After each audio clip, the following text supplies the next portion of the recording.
In order to become the president of Nigeria, nobody can argue there were deals that went on. But what he did was to play them against each other so that he Yeah, you could are get a seat in alleging the that the presidency. President Tinubu, had a deal with the terrorists. Excuse me, it is no longer a secret anywhere in the world. Hi everyone, welcome to this interview. This is a loaded interview, by the way, about the situation of things in Nigeria. I know many of us have been following the insecurity issue. Today, I will be interviewing someone who has been at the forefront of what is happening. If you don't know about the Macedonian Initiative, by the way, it's a faith-based, non-denominational NGO that has been responding to the systematic persecution of Christians in northern Nigeria since the 1990s. Now, the person that I want to interview today is not just a pastor. This man is a security consultant with more than 2 decades of experience, and he has also served as the Deputy Secretary General and the Director for Peace and Security at the African Union. Of course, he is the Global Overseer of Living Waters Unlimited Church and International Coordinator of the Macedonian Initiative. Please help me to welcome one of my fathers, Reverend Ladi Peter Thompson. Daddy, welcome to the show. Thank you so much, Adeola. And let me say quickly that we want to thank God who has given you a platform and a voice to speak in matters of opinion molding and consensus building. I think it's a lofty platform, and I pray you continue to use it well. Thank you. Thank you so much, sir. First and foremost, a lot of people have been asking, what exactly are we dealing with? What is even going on? I want to speak without a shred of doubt right now that what Nigeria is dealing with, it is both an ancient and a modern problem. And this is bigger, including religion, but bigger than religion. This is not an Usman Danfodio narrative. It's a more modern, more deadly, more intelligent Hydra, a supremacist agenda that was perfected by Osama bin Laden when he globalized the global resurgence of religious terrorism. This is not merely a Fulani problem. It's bigger than that. There are at least about 5-6 groups that we are reckoning with. It has a head in education. It has infiltrated our security defense systems. Over the years, it has infiltrated governance. It has infiltrated media. Okay, so thank you so much, Daddy. But I feel like so far you have been speaking in parables. You are not naming. Okay, so you said 5 different heads.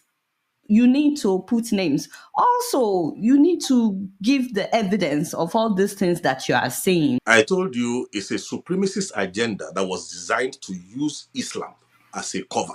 That's why for the first 15, 16 years, it was targeted only at Christians first. I told publicly that in the later years, towards the end, when they're about to strike Nigeria completely, they will start killing Muslims as well. So I said that about 10 years ago. You are dealing with something that is global, but has a local face. Its objective is to take the whole of Nigeria, not some of Nigeria. Now, it's going to use Islam and the Sharia to take Nigeria. All over the world, its tactics are different. Who is trying to take Nigeria? Now, let me put it for you like this. The architecture for the intelligence behind this thing is more than the local intelligence. But they have contacted local actors. You see, there's what they call the ISWAP. The Fulani is there. Then you have the Kanuri-dominated Boko Haram. Then you have Lakurawa, Ansaru, and all those other offshoots of the global template provided by Al-Qaeda. Many headed, only one heart. And what the idea is to take Nigeria, take West Africa, take the rest of Africa, and then use that resources to dominate the world. Okay, so it's Al-Qaeda that is trying to take over Nigeria through these different terrorist organizations. An intelligence created by Al-Qaeda between 1991 and 1996, Osama bin Laden was in Sudan, perfecting the model of how to globalize terrorism and rule the world with Sharia. And he knew they would have to kill Muslims as well. So what we're dealing with is bigger than just a religious problem. It's a supremacist agenda covering its face with Islamic religion. So for people that may be watching right now, some of them will say we've been hearing about things like this for a long time. where is the actual evidence? Like what you said Bin Laden drafted in Sudan. Is there a record of it somewhere? Like some people would say, where is the evidence to the things that you're saying? Okay, one of the greatest weaknesses of the African nations of the world, including Nigeria, is the inability to mathematize inquiry. That is to collect statistics and data, crunch it, and then do what they call concatenation.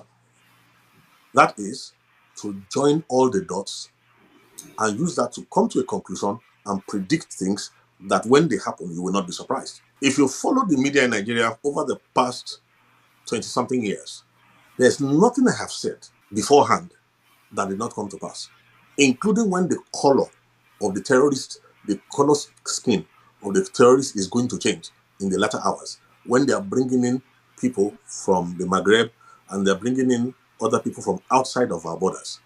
So if you want evidence, I will give you some. Number one, let me give you something very simple. There's no place in the world that has responded to an already documented resurgence of global Islamism by claiming to arrest terrorists, and then you claim that you have de-radicalized them, and then you absorb them into the Nigerian army. You see, that one alone is an amazing case of stupidity. I've never heard of this kind of madness before. An armed robber comes to your house, you arrest him, instead of prosecuting him, you claim that you have changed his mind, and you now make him join your megadis. That is, of course, one. Number two, if we collate, I can tell you from the beginning, one of the things I discovered from the year 1999 to 2000 was government complicity. And why do I say so? We have reached a stage now where we are not afraid of anything anymore. In those days, we were more afraid of the enemy within than the enemy without. So today, there can be documents that I will give you, will put on display. When you find out that young girls are kidnapped, married off, taken away from their husbands, I mean, sometimes young girls are kidnapped, sometimes wives are kidnapped, married off Islamic way, and you will see that if someone will come, the governors were aware. I can give you a case where we had to curb a terrorist attack in Kaduna State. We could tell you the modus operandi. It started with Gumi when he came back from Mecca, when he came back from Saudi Arabia. His first tafsir in Kaduna was a call to violence, to slaughter. The VHS came to me because we have been setting up early warning systems, and this is what a real early warning system is to prevent something. When we got it, we translated it into English, and at that time it was Obasanjo who was the president of Nigeria. Thank God for the Foursquare General Overseer, who is now late, Wilson Badejo, who assured me that what we prepared and gave to him was given to Obasanjo in his bedroom. But what they didn't know was that we were still monitoring Kaduna to see whether the arms build-up towards the execution was going to stop. When we saw that it was not going to stop, in fact, this is a good example I'm giving you, I had to call a special strategic session with media, because media is a force expander in this new war form, this hydra-headed war form. At that time, the man they call Additional, who became Buhari's media, whatever, was at that time an editor-in-chief or something in one of the newspapers. They gathered together, and I told them, this is the problem. They are about to kill 600 to 900 people. Femi Additional. They are about to kill 600 to 900 people in Kaduna. And I said to them, we have sent all the information to the army, to all the places. There's nobody stopping them. Unknown to them, we were monitoring. The Gumi boy went into the SSS office in Kaduna laughing and came out laughing. When I got that report in Lagos, we decided to call this media meeting and said, look, how do we solve this? Now, there's a headline that we had to put up where they did as if they interviewed the head of CAN and had to interview Gumi. Immediately, we took the front pages, the full pages in the newspapers and the new media, and the news blew across the world. The queries came to the president of Nigeria. It was reported to me directly that the Gumi boy entered, then it was a small boy, he entered the SSS office. This time he didn't come out laughing. He left the country immediately. Now, this is a guy who has been banned by Saudi Arabia. They didn't allow him to enter Saudi Arabia. Let me give you another proof. I was on television when I found out there was no other way of escape, when an Al-Qaeda operative was already appointed as a federal minister in Buhari's government. And I questioned Do that you how mind naming that minister? what's his name? Something Issa Pantami. How do I know? I supervised an evacuation in 2004 when a young Christian was slaughtered in the mosque of ATBU. That's Abaka Tafawa Balewa University. Okay? Now, when we supervised that, it was this Pantami who was a lecturer in that university at that time who put a fatwa on certain students because they preached the gospel to Muslims in a university. And at that time, when they killed that boy, we had to go and evacuate the others whose names I spoke to them recently. They are still afraid till now. The young guys brought them into Lagos. We made arrangements to take them into other countries where there's better respect for human worth. And then Sunday Achi was the name of the student who was murdered. Okay. At that time, for you to know how this thing works, there was a bishop who was working with the Obasanjo government who went to arrange for the burial of this boy. And when I said, let us make it an issue, they at that time were cooperating because they didn't realize how dangerous this Hydra is. Later, that Hydra attacked that bishop, almost killed him, finished his secretary. Fortunately, they couldn't catch his wife. They maimed him. And today, he's one of the forefront advocates who has realized how dangerous this thing is. I could easily give you many more examples. One of the former head of state who was claiming that there was nothing in his time, I was at a meeting with him in his home in Ota. When he gave me his own version of what he believed was going on, I said to him, sir, during your government, they were already building up more and more, infiltrating more and more.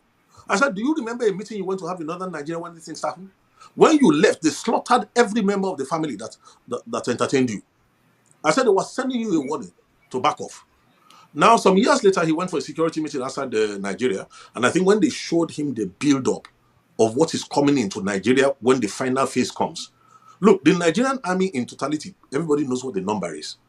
The last time they engaged the BH on 3 war fronts, it took almost 2.5 weeks to overcome. So everybody realizes that if you think the Nigerian army can withstand a combined forces of what ISWAP has planned in the future, what is working for us right now is very simple. Nigeria is 220 million people strong. The number of all these people who want to swallow Nigeria, they're not even up to 450,000. Now, the strength of this is, let me break one nonsense that is going all around. And this is what we have to be careful to counsel the US government about. Anybody who looks and thinks that the Fulani is a primary problem is a joker. The Fulani is not the primary problem. All the combined forces of all these people is not up to 400 and something million. Now, is it this ill-educated? 400 and something thousand. Yes. All these ill-educated, all these, what can I say, anachronistic human beings who are wearing loincloth all over the whole place, do you think that they are the real problem? Listen, the Fulanis have told you that they were busy using their six when people came and gave them AK-47s and took their children to go and train. Why don't we realize that it's the intelligence that is arranging logistics, that is arranging safe passage for them? I have boys in the army. We used to pray for them. When they locate the enemy position in the Nigerian army, a signal comes from Abuja that they should not attack. The signal will be delayed. After 3 hours, they tell them, now go. The Boko Haram will have left that place. So what more proof are do we you need? saying that the Nigerian government is involved in what is What are you saying? Even Jonathan, before he left, openly said they are in my cabinet. Look, this thing has been known to collapse nations from within. So there's nothing new about what is going on in Nigeria. It's just like the architecture of thought. I would rather speak to the younger generation, the digital generation who understand programming. Because it looks as if the older generation don't have what it takes, don't have the understanding to acknowledge that there's a problem here. And let us come squarely. My eyes are on the president of Nigeria. He needs to be careful. Yes. Listen to me. I have nothing against him personally, but I can tell you something that is very, very clear to anybody. Now, he is an astute, consummate politician, but he doesn't realize that there's a global problem that he's dealing with. In order to become the president of Nigeria, nobody can argue there were deals that went on. And in essence, what he did was that he, more than anybody else, realized that there are many factors to the Hydra. In terms of the kinetics, apart from the Fulani, the Boko Haram, the ISWAP controlled Ansar, Lakurawa and Co. And what he did was to play them against each other so that he You could are get a seat in alleging the that the presidency. President Tinubu, had a deal with the terrorists. Excuse me, whether we like it or not, it is no longer a secret anywhere in the world that. So, but what's the evidence? Some people will say that. Okay, let me What give you talk. Let me evidence just do give you you throw you. have? Let me throw you one quickly. People don't realize that the Mandela bombing in Niger State, the Catholic church that was bombed in Niger State, the fellow who headed it actually was in Lagos, in Snake Island, 2 days, 3 days, and then traveled to northern Nigeria to take his team to execute. What does that tell you? Now, when he got into police custody, he was arrested and he miraculously escaped. When he escaped miraculously, where was he rearrested? Where did he take up refuge? He took up refuge in the lodge of a serving high-placed government official from Borno State, who happens to now be who? The vice president of Nigeria. So what am I talking about here? Tinubu is one heartbeat away. You see, I feel sorry for him. In a way, we need to protect President Tinubu's life. He may think he has the guts to face these people, but I can tell you something, he has totally misread the size of the problem in which he has gone to double his hands. Okay, These so people, you said a lot of things. These are serious allegations. You please, don't even bother. I'm the one talking. We are, listen, we are yes. the circumcision. We worship God in the spirit. We rejoice in Christ Jesus and we have no confidence in the flesh. I'm a statesman. We worry about the generations to come. I'm not worried about the next election. There's nothing I'm saying that cannot be substantiated, not only within Nigeria, but globally. So let nobody deceive themselves. His so-called, look, why do you think the federal government is trying to deny an evident truth?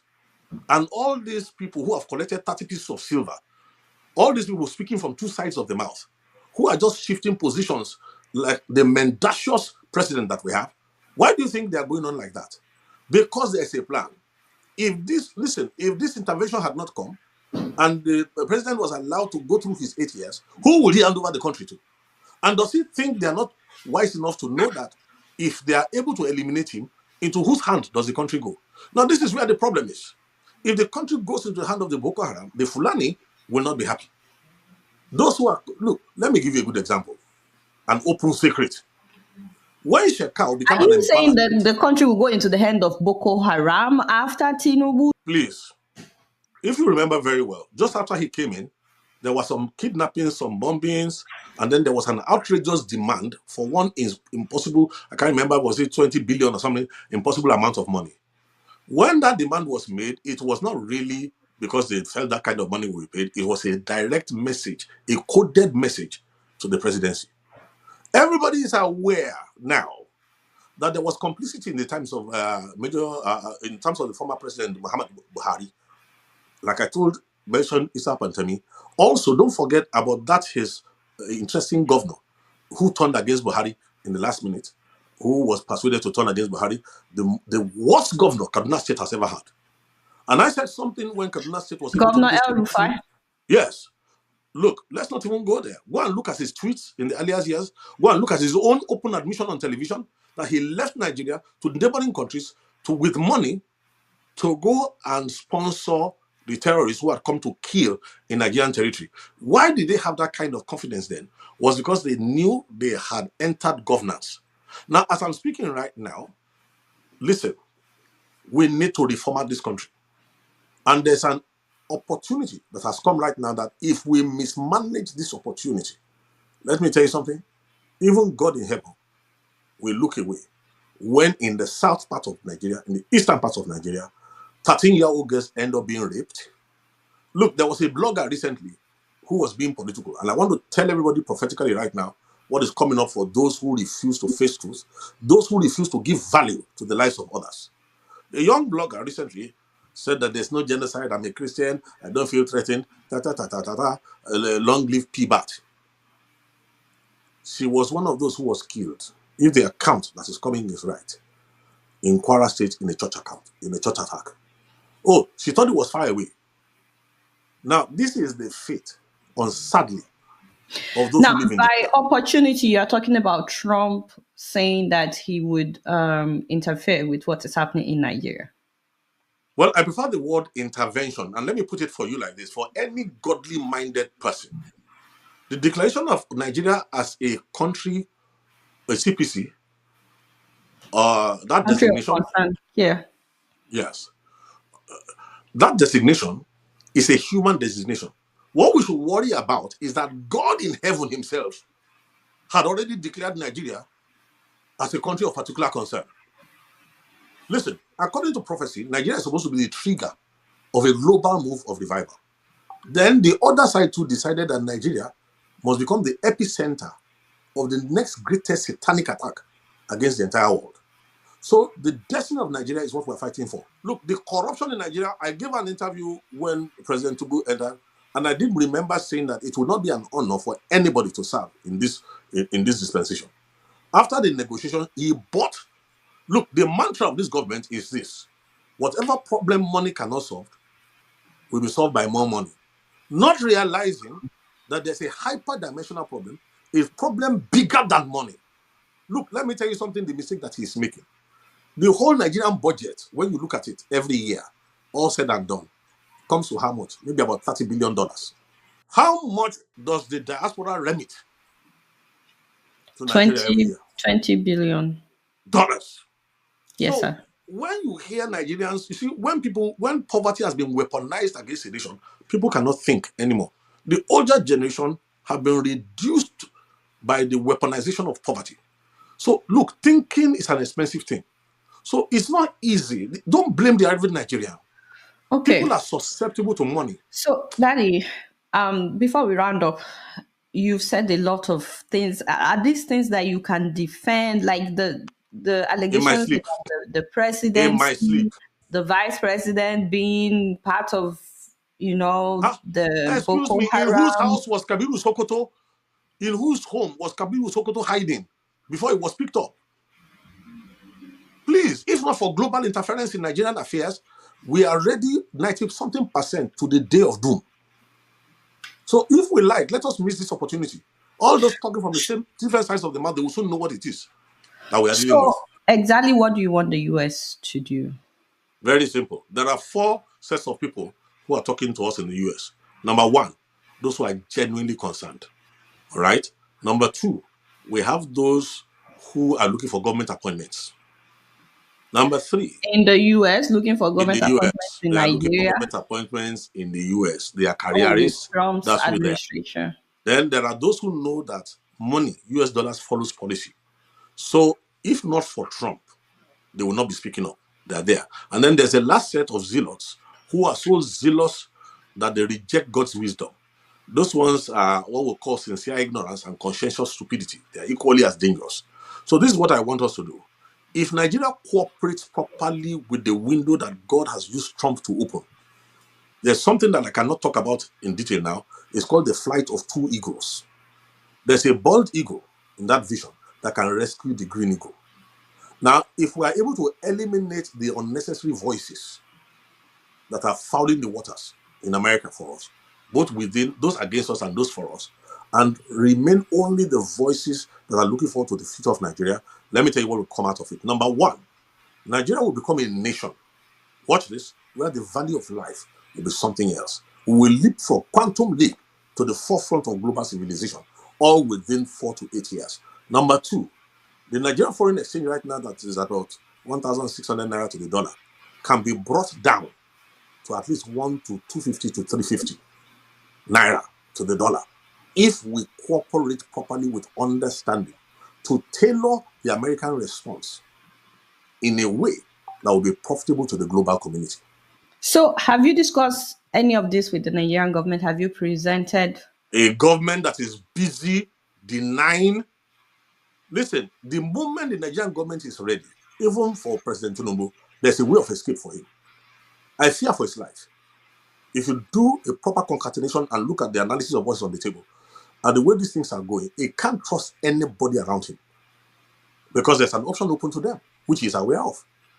Okay? But Nigeria cannot afford that option. What's So, the option? well, the point is this: if he cooperates with us, we have been studying this thing, we have been watching over this, we will create a Nigeria where no Muslim, no Christian is oppressed. Now, let me tell you this.